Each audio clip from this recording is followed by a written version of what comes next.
I started at Discover.org as a meeting setter for account managers, right? Customer development rep, we called it at the time.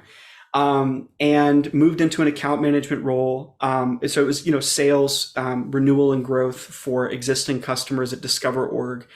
And I struggled a lot with sales. I don't think I really got what my job was as a salesperson. I thought it was to kind of coerce and get people across the line, right?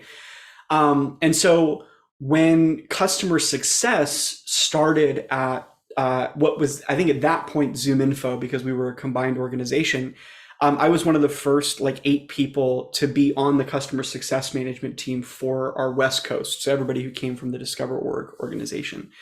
And so I was there for mid-market for about a year, and then I was in enterprise for a couple months, I think maybe close to 6 months. All through that time, I'm getting questions about data from my customers, right?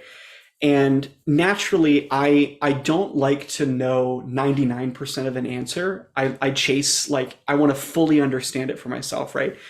And so I would just start bugging people from within our data organization to be like, explain to me why what this customer wants isn't a thing that we can do, or why it's hard, or why we have to say no, or whatever, right? I would sort of just chase down those answers.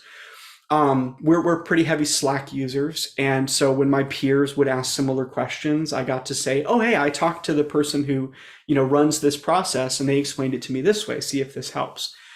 It got to the point where me interacting with my colleagues in Slack about their understanding of data and enrichment and all the cool stuff, it ended up being a distraction from my job as a CSM because I was doing it so often. I wasn't actually paying attention to my own customers.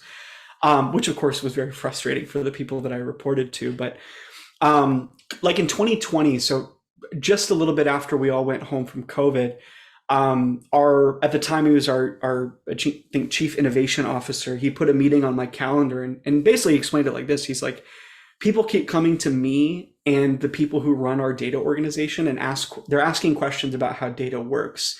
And it's not that we don't know the answers, but it's not our job to field questions from people about how stuff works, right?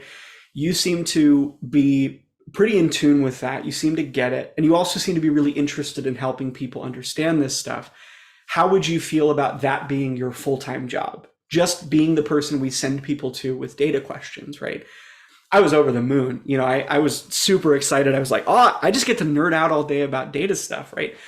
And it's metamorphosized since that point. But what I've kind of come to now and why I chose the moniker of evangelism for myself is because I really do think that my job is to kind of advocate for data